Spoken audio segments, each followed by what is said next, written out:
La souveraineté alimentaire en question. Un podcast de la revue Grain de Sel qui décrypte les nouveaux enjeux de la souveraineté alimentaire en Afrique de l'Ouest et du Centre. Quel chemin ? Quelle voie ? Du Sénégal au Burundi, nos 13 épisodes racontent des luttes, des stratégies, des choix concrets pour nourrir autrement les territoires. Une série produite par Interréseau Développement Rural, réalisée en partenariat avec Inades Formation. Nous vous emmenons à Abidjan, une ville en effervescence qui s'étire, s'agite et bouillonne. Chaque jour, la capitale économique de la Côte d'Ivoire voit affluer des milliers de personnes venues des campagnes ou des pays voisins. Résultat, une métropole qui ne cesse de grandir et une question centrale quand on parle de souveraineté alimentaire. Comment nourrir correctement un lieu qui concentre plusieurs millions d'habitants ? Dans les grandes villes d'Afrique, la demande alimentaire explose. Les habitudes de consommation évoluent à toute vitesse. Les situations de surnutrition et d'obésité progressent et les terres agricoles environnantes disparaissent sous l'asphalte. Entre dépendance aux importations, pression foncière et ambition locale, les enjeux sont énormes. Peut-on nourrir nos capitales sans sacrifier le concept de souveraineté alimentaire ? Pour en parler avec nous, aujourd'hui, Nicolas Bricasse, chercheur au CIRAD et titulaire de la chaire UNESCO Alimentation du Monde, spécialiste du lien entre ville et politique alimentaire.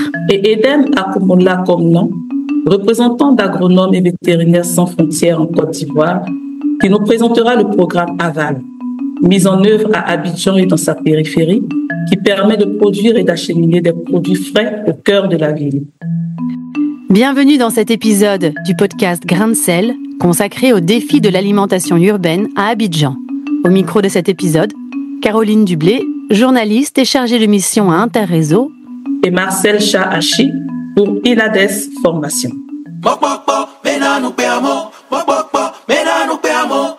Nicolas Bricasse, vous avez coécrit plusieurs ouvrages sur le manger en ville, depuis une approche socio-anthropologique, expliquant qu'il n'y a pas de fatalité à une domination des céréales importées dans les villes africaines, car les métropoles côtières, comme celle du Sahel, peuvent s'alimenter à partir de produits locaux. Mais alors pour le coup, comment parler de souveraineté alimentaire à l'échelle d'une ville comme Abidjan ? Clairement, c'est absurde d'imaginer la souveraineté alimentaire d'une ville au sens où la ville va se nourrir par elle-même sur sa propre surface, ce qui lui reste de surface agricole. Les villes ont été effectivement des vecteurs importants des importations alimentaires pour certains produits. C'est le cas en particulier du riz et du blé, dans une moindre mesure de la poudre de lait et parfois des huiles. Et donc, la souveraineté, elle se joue plutôt à l'échelle nationale ou régionale, de se dire, comment on nourrit des villes avec des productions locales qu'on peut produire avec des intrants suffisamment maîtrisés pour pas être complètement dépendant des entreprises et des pays étrangers pour ça. Donc, oui, c'est tout l'enjeu de l'activation d'un maillage entre ces pôles de consommation que sont les villes et ces pôles de production qui sont plutôt en milieu rural. Si on revient au contexte d'Afrique de l'Ouest, quelles sont les particularités des systèmes alimentaires africains urbains ? Les systèmes alimentaires en Afrique sont extrêmement différents d'un pays à l'autre, plus ou moins industrialisés, et on voit que coexistent plusieurs types de modèles, on pourrait dire, d'entreprises. Il y a des investissements des entreprises multinationales qui étendent l'alimentation industrielle partout. Les sodas pénètrent partout, les usines, les supermarchés, la révolution des supermarchés s'étend. Et à côté de ça, on a le maintien d'un gigantesque secteur de micro-activités, généralement tenues par les femmes, valorisant de la production souvent, pas toujours, mais souvent locale, avec la construction d'une nouvelle gastronomie alimentaire urbaine. C'est pas que des produits traditionnels, c'est aussi des produits qui s'inventent dans les villes. Avec malgré tout un attachement toujours fort à savoir cuisiner, à savoir, alors pas forcément chaque ménage, mais en tout cas à continuer d'utiliser de la cuisine qui est faite par des gens. Mais on a ce mélange en fait d'un système qui d'un côté s'industrialise et de l'autre un système de micro-activités, de multiples micro-activités qui fonctionnent et qui connectent les villes à leur zone nourricière, à leur région nourricière. S'appuyant beaucoup sur des ressources renouvelables, envisageant la mécanisation plutôt comme une aide au travail humain que comme un remplacement du travail humain, cherchant à partager davantage les pouvoirs à l'intérieur des chaînes, valorisant du patrimoine culturel et en même temps créant de l'innovation et créant de l'identité alimentaire, et notamment dans les villes, avec des modèles qui sont parfois plus frugaux et moins de surconsommation comme on les a, avec moins de spécialisation et plus d'intégration de multiples activités. Cela veut dire qu'en ville, tous ces modèles sont toujours en constante évolution? Autant en Europe, vous avez une cuisine de la noblesse, une cuisine de la bourgeoisie, une cuisine ouvrière. Autant en Afrique, vous avez la même cuisine pour tout le monde avec une grande mixité sociale, on peut dire, au travers des mêmes types de cuisine. Voilà, c'est ce qui pourrait caractériser ce modèle africain alimentaire, mais non pas comme un modèle résiduel d'un passé traditionnel, mais bien comme un modèle qui s'invente aujourd'hui dans les villes. Et les villes sont des creusets d'innovation dans lesquels s'invente une nouvelle façon de construire les systèmes alimentaires. En parlant de ces pôles de production, nous nous tournons vers Edem Commune. Vous participez au programme Aval, dont AVSF est partenaire. Ce programme a pour but d'assurer à Abidjan une meilleure disponibilité et accessibilité des produits vivriers de qualité frais. Quel a été le diagnostic de départ à l'origine du projet? Les grandes villes africaines font face à plusieurs défis d'urbanisation liés au développement rapide de la population.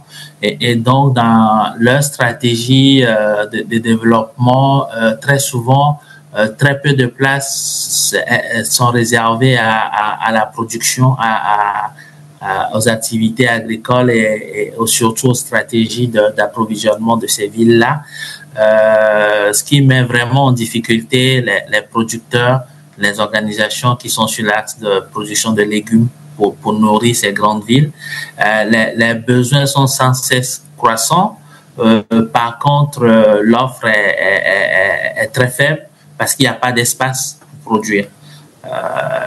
Donc, ça faisait partie des défis auxquels on a pensé. On a dit que c'était important de commencer par lancer des projets pour renforcer les besoins de ces producteurs qui sont dans les zones périurbaines, qui font beaucoup d'efforts, mais force est de constater qu'il y a très peu de politiques, de stratégies qui viennent réfléchir avec eux pour voir comment améliorer l'approvisionnement de ces villes, la production agricole dans ces grandes villes. Le programme Aval est mis en œuvre dans 2 districts d'Abidjan, le district autonome d'Abidjan lui-même, mais également le district des Lagunes qui est juste à côté.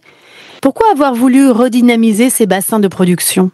Avant la mise en œuvre de ce projet, la production existait, mais les producteurs faisaient face à plusieurs défis. Comme on l'expliquait, déjà l'accès aux facteurs de production, la terre, les intrants. Ensuite, après la production, ils étaient amenés à brader les produits faute de marché qui leur offrit un prix rémunérateur. Puisque, comme vous le savez, les produits vivriers, surtout les légumes, sont très périssables et après la récolte, il faut arriver à les écouler dans un temps assez court.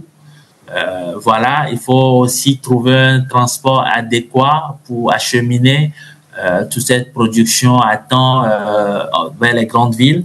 Donc, c'était des difficultés. Il n'y avait pas assez de techniques de conservation pour prolonger la qualité de ces productions.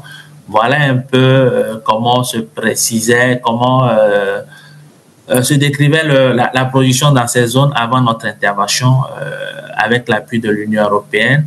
Et là, on a commencé par réfléchir avec eux pour améliorer d'abord les techniques de production en apportant les pratiques agroécologiques. Puisque l'un des défis aussi auxquels ils faisaient face, c'est la cherté des intrants chimiques, la méconnaissance aussi du danger qu'ils prennent en mettant tout le temps des produits chimiques sans protection, en ne respectant pas les délais de rémanence dans la production des légumes. comment est-il possible que les producteurs périurbains aient du mal à écouler leurs marchandises alors qu'il y a 6 millions de bouches à nourrir à Abidjan? Pour combler les besoins en termes de vivriers de la ville d'Abidjan, généralement, c'est les pays voisins qui envoyaient des productions. De l'oignon, il y a beaucoup qui venaient du Mali, de la Côte du Burkina, du Niger.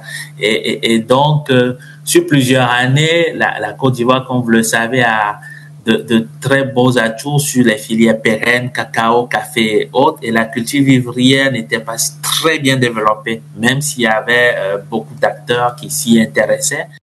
Près de 1000 producteurs individuels, 15 coopératives d'organisation de producteurs et une dizaine d'unités semi-industrielles sont accompagnées. Sur quel axe apportez-vous votre soutien?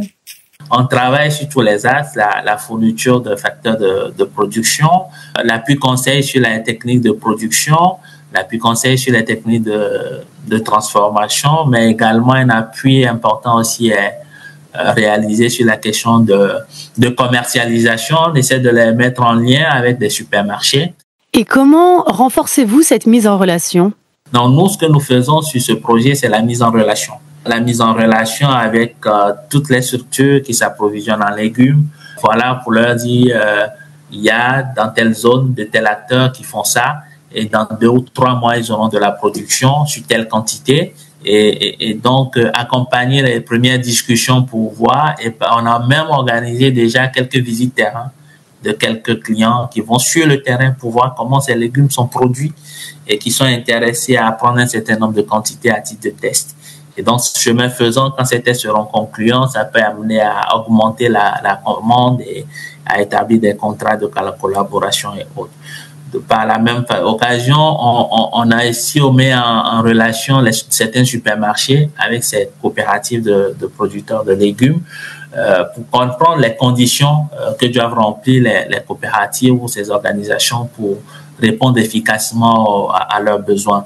Parfois, c'est pas évident parce que les supermarchés vont payer par les comptes bancaires, alors que le producteur individuel va vouloir un paiement comptant. Donc, il y a quelques ajustements à faire pour effectivement arriver à renforcer ces circuits de distribution et à établir des partenariats gagnant-gagnant. Le grand problème, c'est que les produits maraîchers périurbains sont généralement produits avec des pesticides. Les produits proposés dans votre programme sont-ils concurrentiels en termes de prix pour les consommateurs? On sait que pour les nouveaux ménages urbains qui viennent des zones rurales, les budgets sont serrés et ne permettent pas d'acheter des produits alimentaires de qualité. Nous, l'un des objectifs de ce projet est d'arriver à obtenir des prix justes, mais de ne pas créer un déséquilibre sur le marché, parce que un des critères importants pour le gouvernement ivoirien de lutter contre la vie chère, de permettre quand même que les produits nationaux soient accessibles à tous. Et nous travaillons même avec une des agences nationales, l'OCPV, l'Office ivoirien pour la commercialisation des produits vivriers, sur ces questions-là. Donc voilà, ce que nous faisons, heureusement aussi grâce à l'appui d'utilisation des pratiques agroécologiques, le coût de production diminue. Et donc, le prix proposé est issu du calcul des coûts de production et reste abordable pour tout le monde. Comment le programme est-il accueilli par les urbains? Les premiers entretiens que nous avons eus avec quelques consommateurs confirment leur intérêt. À savoir, on leur a demandé s'ils sont prêts à dépenser un peu plus pour acheter des légumes sains, des légumes produits avec des déchets et autres qui sont beaucoup plus propres que ceux produits avec les produits chimiques. Oui, il y a de l'engouement au point où parfois on se disait la demande est tellement forte que la production ne suffit pas sur ces axes-là, surtout pour les produits agroécologiques. Donc, vous allez devoir augmenter la production pour répondre à cette demande? Les prochains défis pour nous, c'est de les accompagner à avoir la capacité de produire même en contre-saison. Pour l'instant, leur technique reste fortement liée aux saisons pluvieuses. Et donc, il y a des moments où il n'y a pas de production dans ces zones-là. Et donc, pour ces périodes-là, les légumes sont très chers et très souvent viennent des pays voisins et autres. Donc, les amener à travailler, à avoir moins de la production sur cette période peut être intéressant et ça peut contribuer à faire baisser les prix et à permettre à tout le monde d'avoir accès à des prix raisonnables aux produits vivriers de première nécessité. Nicolas Bricasse, Aval est un exemple à petite échelle de ce qu'on peut mettre en place pour que les grandes villes puissent avoir accès à une alimentation plus saine, avec des produits frais. Globalement, est-ce une tendance que l'on observe de plus en plus ? Par essence, une ville, elle n'a pas de terre agricole, elle n'a que des résidus de terre agricole. Mais donc les villes se rendent compte qu'elles ont un pouvoir très limité sur l'agriculture, mais en même temps que c'est nécessaire qu'elles acquièrent du pouvoir pour pouvoir prendre part au débat, par exemple sur la politique agricole commune. Donc de commencer à se former aussi pour être capable de comprendre c'est quoi les enjeux de la PAC. Et ça, c'est intéressant parce que ça veut dire que se construisent progressivement des réseaux fédérés d'acteurs qui veulent prendre leur part dans le débat politique sur l'avenir de l'agriculture et de l'alimentation. On est dans les prémices de ça, c'est lent, ça se structure difficilement, en tout cas lentement. On pourrait dire trop lentement par rapport à l'effondrement de la situation sanitaire et l'effondrement de la situation environnementale, l'effondrement de la biodiversité, l'explosion des émissions de gaz à effet de serre, etc. N'empêche que c'est là que, me semble-t-il, il faut mettre son énergie, c'est arriver à faire monter ces forces politiques-là. Et pour terminer, Nicolas Bricasse, quelles sont les pistes possibles pour mettre en place des systèmes alimentaires durables dans les grandes villes ? Elles sont multiples. Elles sont déjà la reconnaissance d'une nécessité d'une gouvernance des politiques alimentaires des villes qui s'appuie sur un dialogue avec une multiplicité d'acteurs. Et parmi ces acteurs, les habitants.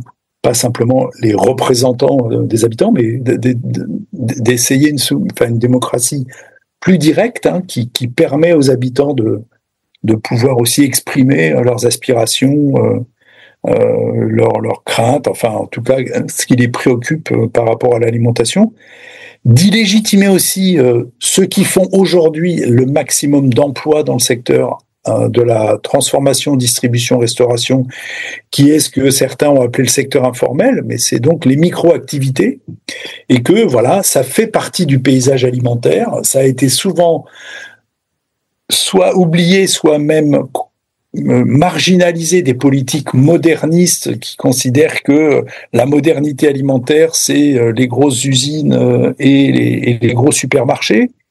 Et c'est aussi de dire, mais il y a aussi tout un secteur de micro-activités qui crée de l'emploi, qui redistribue des revenus, et qu'il faut aussi pouvoir imaginer des politiques qui accompagnent l'évolution de ce secteur, l'amélioration de la qualité sanitaire quand c'est nécessaire, la formation des acteurs, l'établissement d'espaces où ils peuvent travailler dans des conditions plus sécurisées, etc.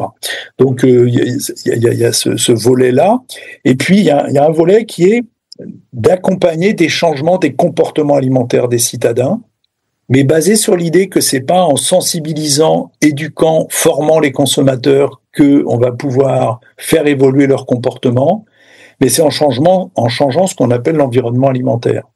Donc faire changer les comportements, c'est pas simplement changer ce qu'il y a dans la tête des gens, c'est changer l'environnement économique et physique, et c'est changer l'environnement social. Merci Nicolas Bricasse et merci Edem Komlan d'avoir répondu à nos questions. Nourrir Abidjan, ce n'est pas qu'un défi logistique, c'est aussi un enjeu de gouvernance. Les initiatives comme le programme Aval montrent qu'il est possible de relier villes et campagnes, de soutenir les producteurs locaux et de proposer une alimentation plus saine. Car comme le souligne Nicolas Bricasse, il ne s'agit pas de revenir au passé, mais d'inventer des modèles ancrés dans les réalités africaines, adaptés aux villes et aux besoins d'aujourd'hui. Et si la souveraineté alimentaire, c'était d'abord ça, reprendre la main sur nos choix alimentaires, pourvu qu'ils soient sains pour notre santé et durables sur le long terme. Tant qu'il y a la vie, il y a de l'espoir. Et nous voilà que Godo. Ce podcast a été réalisé par Interréseau en partenariat avec Inades Formation et avec le soutien de l'Agence française de développement. Musique originale de l'artiste togolais Winabé et son titre Mokpokpo. Création sonore Julio Arcalafanti. Retrouvez-nous sur www.inter-réseau.org pour écouter notre série complète et n'hésitez pas à nous écrire pour poursuivre la réflexion.